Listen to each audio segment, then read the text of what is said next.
Welcome, listeners, to a brand new bonus episode of Oh My Word podcast. And today we've got a special treat. We have with us an author, Saralyn Richard, who actually, we have to give a shout out to Michelle Cox, who a couple episodes ago, after this is done, you go listen to her, because Michelle connected me to so many new authors, and Saralyn is one of them. So, Saralyn, welcome to the podcast. Thank you so much. I'm excited to be here. We're excited to have you. Let's just start kind of from the beginning of, what is your writing origin story? Well, I think I've wanted to be a writer since I was about 5 or 6 years old. I was an early reader, and I've always loved books. And sometime in those very early years, I thought to myself, I can do this too. I want to make books. When I was in high school, I had 2 English teachers who singled me out and said, you should be an author. And one of them, she was the hardest teacher I ever had. She assigned me contests. Every single contest that she could find for writing, she forced me to enter. I don't know if it was because nobody ever enters them, but I won them all. Oh, wow. I think it's just that nobody takes the time to enter these contests. So I might have been the only person who entered. Anyway, it gave me a lot of confidence that I could become a writer and that I had some innate talent. And I came home and I told my parents, I'm going to be a writer. And my parents said, no, you're not, because that's not a real job. So my parents talked me out of that. They said you should either go into medicine or teaching. And I thought about it. I really wanted to go into medicine. I have the heart of a doctor, but I don't have the stomach for it. I faint whenever I see blood, and I thought that was not going to be a good mix for me. So I went into education, and it was kind of reluctantly. But once I got there, I really fell in love with teaching, and I went into administration and school improvement consulting. And all that time, I was collecting stories. I just have this bank of stories in my mind that I want to tell, and I hope I have enough time to tell them. I didn't have the time when I was an educator to really devote to consistent writing, but once I retired from various ones of those jobs, I decided it's now or never, and I started writing. That's basically how I got to where I am now. Right. Well, I don't know if this is too personal question, but did your parents see your first book come out? No. Oh, so we don't know how they would react to that then. I think they would be glad that I'm fulfilling a dream that I always had. I think they'd be very happy about that. Plus, I did accomplish a lot of things in the other career and made a mark on the world in that way too. Right. So it's okay to be an author once you've retired. Well, okay with them. You know, there's a thing about dreams that are deferred, and it can be very frustrating, and a lot of people become bitter when their dreams are deferred. And I just didn't want to become bitter. I wanted to bloom wherever I was planted and make the best of every adventure that I had. I think a lot of it has to do with attitude.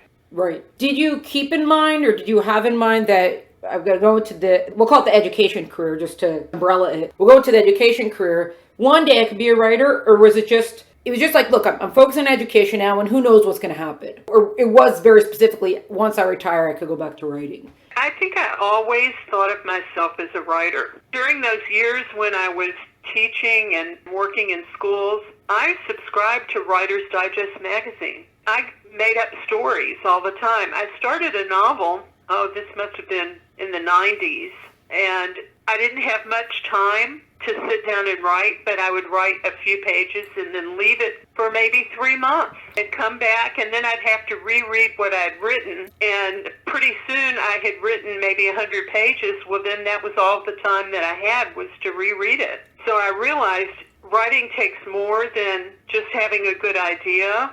It takes time and discipline and a consistency that I really wasn't aware of at the time, but you have to be consistent. You can't wait too many days between writing sessions, or you'll lose your momentum. That's so true. You said that you had your 2 teachers who they obviously saw something in your writing. Would you say that in general, or from what you were able to perceive, within the English classes, you kind of had like, oh, she's the good writer in the class? Was it kind of like that, or was it just something very outside of class that your teachers were kind of encouraging you? It was inside the class, too. And I guess it was inside of me also. It was a developing awareness that I had some kind of gift Some people have a gift for math, and some people have a gift for athletics, and some people have a gift for creativity or just different. Everybody has a different gift, and writing happens to be mine. When I was growing up, one of the students in my class, she was a really good writer. And I don't think she's a writer today. I don't know what she's tried, but it's just kind of ironic that she was the really good writer and I'm the one who's published. But I think it's because, like you said, a lot of people, even if they love writing and they're good at writing, they don't realize about the time commitment that goes into it. So if someone's busy with other things, they could have a great talent for it, but if they don't have necessarily the time for it, then they might not see it to fruition. It's like anything else. You have to have talent. You have to have practice. You have to have time. You have to have dedication. You have to have all of those things to really become a writer. Yeah, that's true. And then all the years of the education degree, were you still then always still an avid reader, or was that something that also had to be? I've always been an avid reader, just a voracious reader. I read in every genre. I've been teaching a class for 13 years to adults that's called Literary Tapas, and we read little pieces of literature, maybe 4 or 5 in one day. That class was meeting once a week. So I was trying to get ahead, keep ahead of the class to pull up these pieces. So that was like 5 pieces of literature per week. That's a lot of reading. Yeah. Well, you saying literature, is that short stories or excerpts from novels, or it could be anything? Anything Wow. Short. But sometimes I was reading the whole book and just picking the first chapter or something. Wow. Would you say that being the voracious avid reader, did it help? Do you think it helped? And that it's part of the foundation of you being a writer? I think reading and writing are like teaching and learning. They're so interwoven. They're really symbiotic with each other. I don't think you can be an outstanding writer if you're not an outstanding reader. To be a good writer, I think you have to read a lot. Read widely and examine what you read and love the words and the phrases and the figures of speech and kind of immerse yourself in the beauty of language in order to find your own voice and your own style and your own clarity in order to tell your own stories. I think reading is essential for that. And vocabulary too. I mean, the more you read, the better your vocabulary and the better your facility is with words. Right. So once you did retire, at that point you're like, great, I finally get time to write my book, or I finally get time to write. What happened at that point? Did you know you were going to start to write a series? Did you know what you were going to write? Or just, I will have time with the computer and we'll see what comes out?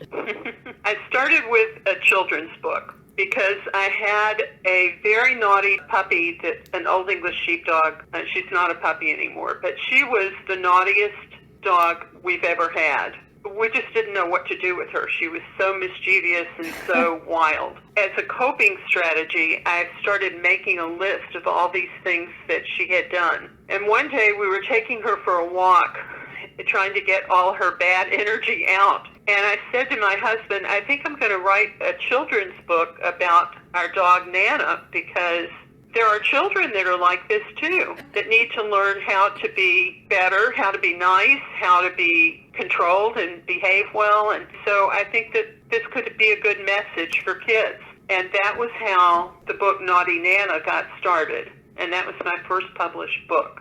So that was my first experience with being an author, being with readers, being with families who appreciate the book and help publicize it and so on. It was a great experience, but I wanted to write for adults also. So I started writing, and mystery happens to be one of my favorite genres. I joined a writer's critique group, and I had to have something to give them to critique. And I thought, which of my stories should I write first? Because I have all these stories in my head. And I thought, I'm going to write about this elite community in the United States. And so it's all these wealthy people getting together, and one of them dies.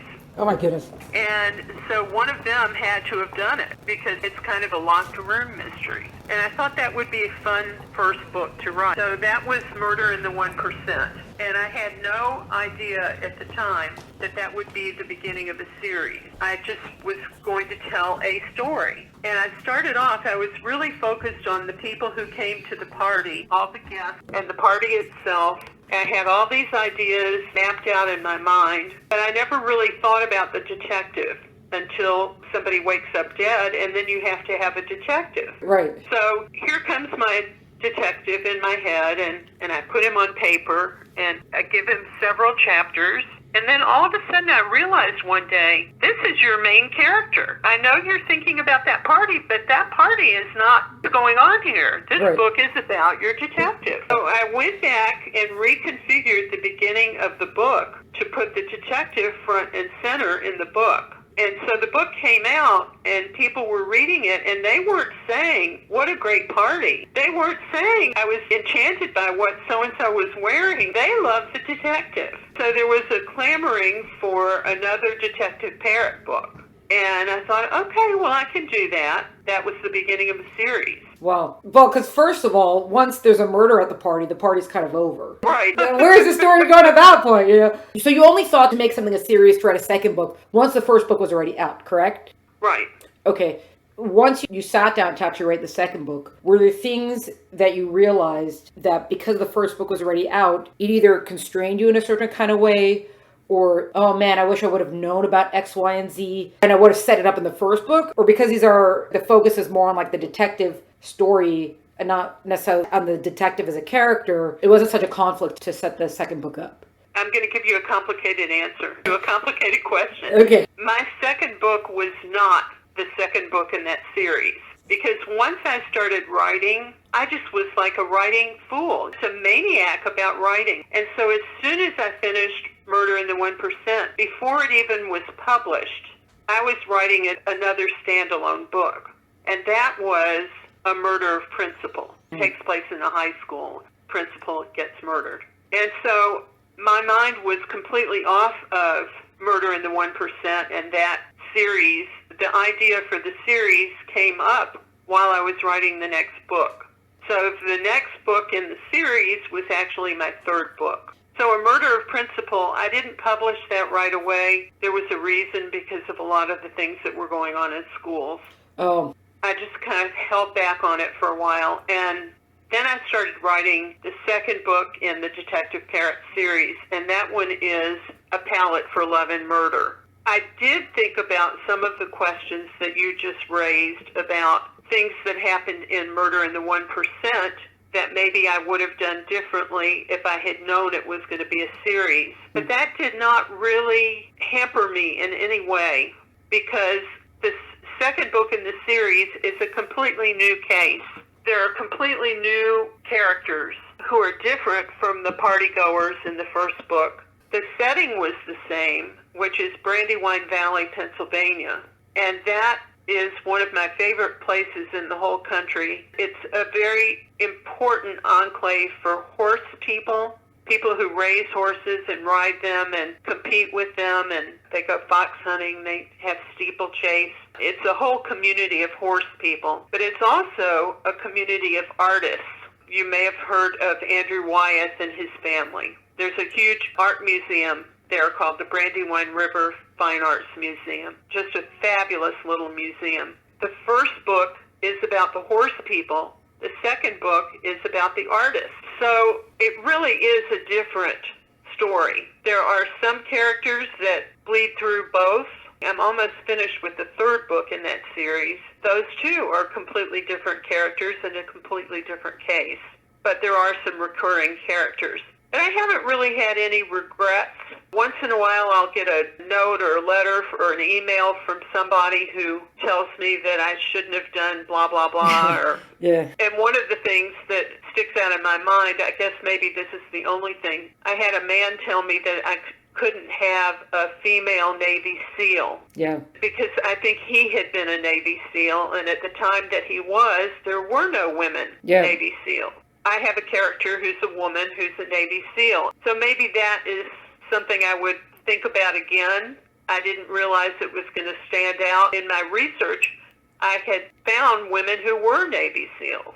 That's something I would think about if I were going to rewrite the series. But I'm not. And when you have a series, you're stuck with, like, you name a character, that's their name. Yeah. If you're going to use that character again, you can't change their name. Right. That's just a fact of life. If you don't like it, you just don't write another book in the series. That's how you can end up overthinking names sometimes, because you're like, how many times am I going to have to use the name? And then When you said also that when you decided that you're going to join a writing group, and that's when you did, and you're writing these books, was that just something you just decided it? You had come across it? You had seen somebody somewhere? You heard about writing groups? Why did you decide to join the writing group?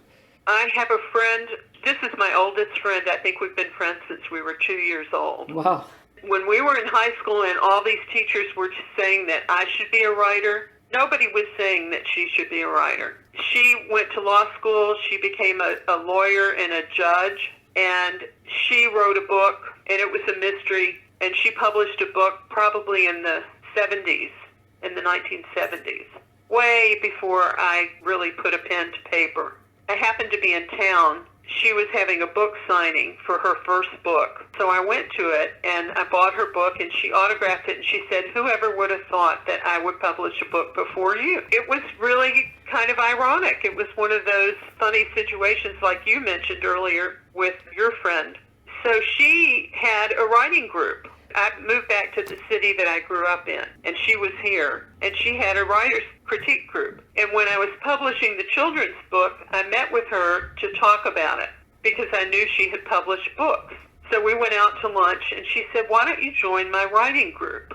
And I thought, oh, maybe I will. I was kind of tentative about it. She said, "Come to the first meeting and just see if you like it, and then you can make a decision." So I went to the first meeting, and I listened to all of their critiques and everything. At the end, they said, "Do you want to join the group?" And I said, "I don't think so. I'm much more of a reader than I am a writer." Almost said no. And then I thought to myself, how many times are you going to say no to writing when this is what you've always wanted to do? Yeah, exactly. And this opportunity may not come up again. So you need to take advantage of it, and you need to just jump in. That was how I got involved in the writers group, and the writers group is really what prompted me to start a systemic kind of writing. And then when you did decide to publish, what was the process then? Did you try to submit to agents or independent publishers, or did you say, "Oh no, I want to keep creative control, I'm going to do it by myself"? What kind of things were you thinking about, and what choices did you make? With the children's book,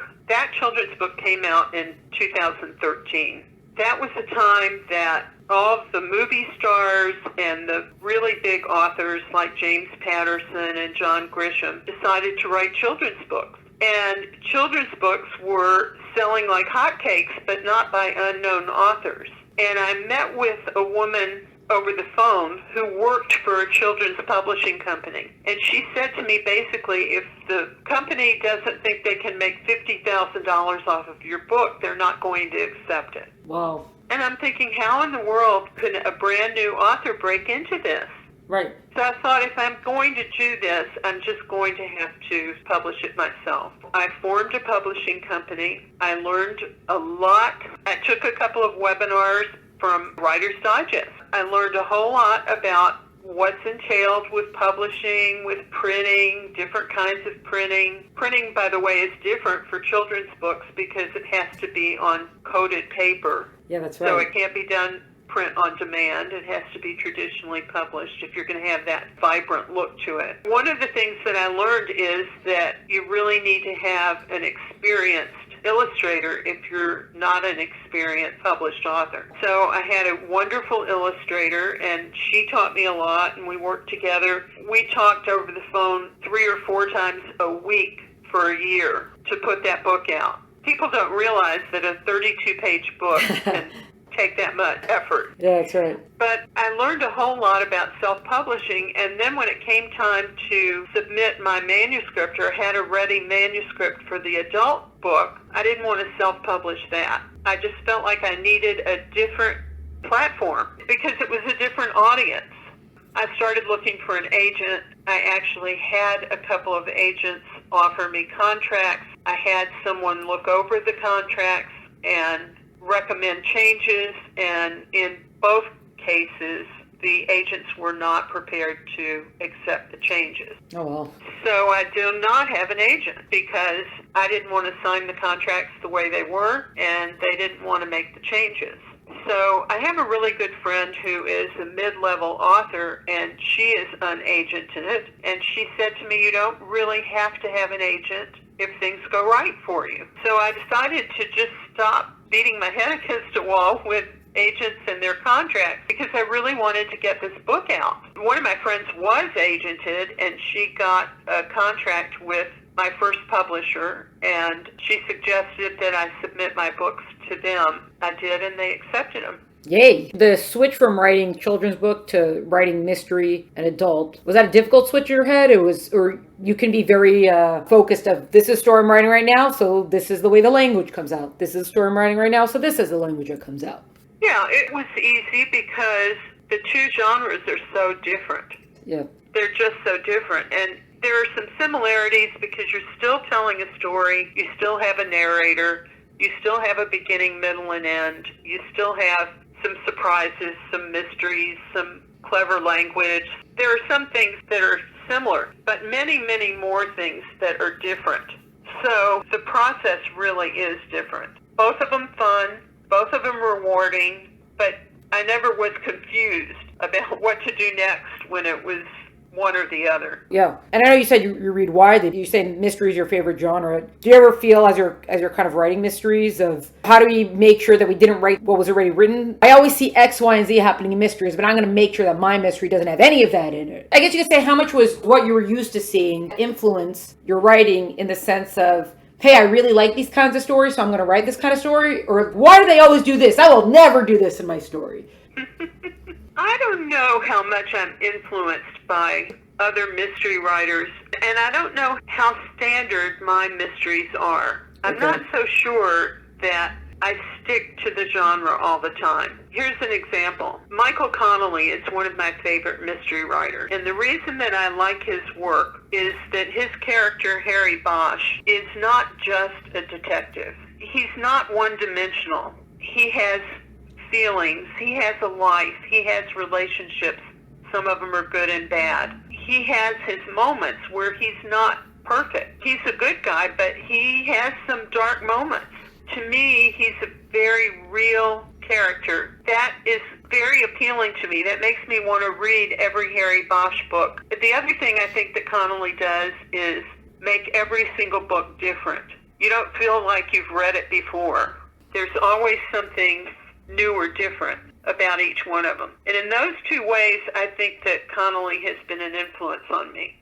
Agatha Christie has been an influence on me. And in a way, James Patterson has, because I got short chapters from him. I like his short chapters. I think it creates a fast-paced book. And I like to use short chapters whenever I can, for as much as I can. So I do pick up things like that, but I think that my mysteries, they don't always follow the pattern of having 5 suspects and having so many red herrings and so many clues and so many brushes with danger, and they're not formulaic. Sometimes they have romance in them. Sometimes they have a lot of humor in them. Sometimes they veer into women's fiction. This last one that I wrote, which is Bad Blood Sisters, it's a thriller, but it's also a romance, and it's also a hero's journey for a woman. And you could say that that's just a blended genre, but it's classified as mystery or thriller. I don't like to feel that I'm completely restricted to the mystery genre when I sit down to tell a story. I would just want to be able to tell the story the best way that I can. Right. Just for your own process, do you start writing before you know how the whole mystery is going to play out? Do you start with the suspect, build a mystery around them? How does that part of your process work as far as the mystery itself? I always have in my mind a beginning and an end, not so much the middle. I may have a little bit of the middle, but a beginning and an end. The most important thing to me is the characters. Who are these characters? How do they relate to each other? What are their problems? What is their conflict? What is the main character's striving? What does the character want and need? And how is he going to go about trying to get that? So I have that in mind, and so the characters are completely clear to me, and they're in my mind, and then they sort of act out. And I don't know, even like right now I'm writing this 3rd book in the series, and I'm at the very end of it. I'm barreling towards the conclusion, and there are still a few little things that have surprised me. And if I'm surprised, then I think my reader will be surprised. And so I like that. I like the spontaneity of being open to something new. True. again, for you personally, have you ever started off with someone you knew this was going to be the guilty person, and then by the time you finish the book, you like them too much, so you switched them out and you made somebody else guilty? I'll say that I've thought about that, but I haven't ever done it. Okay. It just... But I actually thought about that yesterday. Oh, I thought yeah. well, maybe what would happen if I changed it now? What if I changed it to this other person who actually did it? Then I thought, no, that just would be bogus. I think my readers would think it was bogus. So the setup kind of wasn't there as much. Kind of what you just said, sometimes you don't realize, you kind of know who your character is, but then as you're writing them, you realize that you might like or not like a character more than you expected once the writing actually is fully underway. I just want to ask a technical question. About when you're writing, about how many words are you writing? How long does it kind of take you to write these stories? I think my shortest book, aside from the children's book, shortest book was about 78,000 words. And my longest was about 110, I think. Oh, my goodness. There's a big difference between those, I think. Yes. But each story, I think, that's another thing I don't want to be pinned down on, that 78,000 isn't long enough, you have to go pad it and make it longer. No, I don't want to do that. If the story can be told effectively in 78,000 words, then that's where it should be. Yeah, that's true. I could make a better case for paring down a very long book. I always think about, my husband had to read Moby Dick when he was in high school. I didn't have to, but he did. And he said, that whole story could have been told in 100 pages. And he said, but it was 1,000 pages. I always think about that when I'm writing, that you don't want extraneous words that don't serve the story. Every chapter, every page has to serve the story. Right. So I'd rather focus on the story than focus on the page count. Yeah. I think the only thing that most people have to consider is if you want to write for adults, sometimes 50 or 60,000 words. A lot of publishers don't think that's enough. Like you're saying, if your story is told in that amount, then you got to do what's best for your story, I guess. Yeah, very good. We always wrap up with a fill in the blank question of, I really like it when, and choosing one. It could be writers, editors, publishers, covers, stories, series, anything. I really like it when X, and then I really don't like X. How would you kind of finish those sentences? Well, I really like it when readers give me feedback about my books. You're not talking specifically about leaving a review, but contacting you directly, or both? Well, yes, or writing reviews, maybe not necessarily directly, but when readers post things about my books, or they write a review, or they contact me, or they bump into me and tell me how they reacted to a character, I'd love to get that feedback, even if it's not totally positive. It's just so nice to know that you've connected with a reader, that a reader has understood or maybe hasn't understood something that you wrote. It's like completing that communication cycle to know that your book has been read and heard. Like if the tree falls in the forest and there's no one to hear it, does it make a sound? Right.